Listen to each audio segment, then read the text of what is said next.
Wildfires continue to burn across the province tonight, including near several communities in northern Manitoba. Mandatory evacuations from Flin Flon, Lynn Lake and Cross Lake First Nation have displaced thousands of people. Some are staying put while others are still stuck.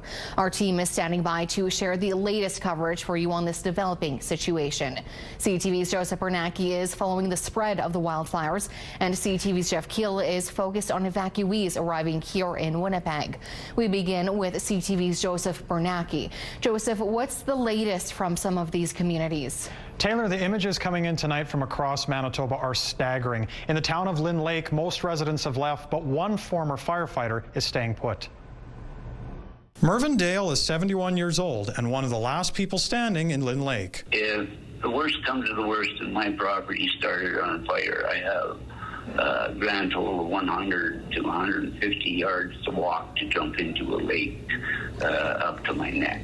His photos and updates are keeping residents up to date on a wildfire quickly approaching the town. He said he got his latest update from officials on the ground. They are the belief that the fire situation is now about to breach the town limits, the actual town site, and that'll be breached, they believe, behind the hospital somewhere there. Thousands have left the city of Flin Flon, and satellite imagery shows the fire spreading across provincial borders as Saskatchewan residents have also fled. On Thursday morning, Flin Flon City Council said the fire is holding. Officials warned air access is limited due to smoke and air quality. We are still under a state of emergency. This is a mandatory evacuation.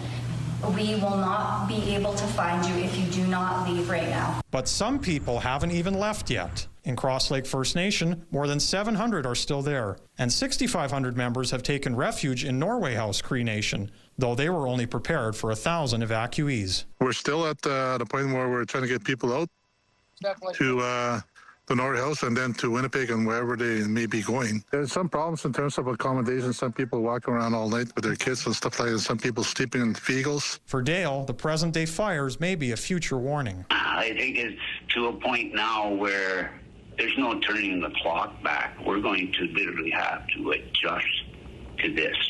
For many, many years, we've been living under the assumption that we can control nature.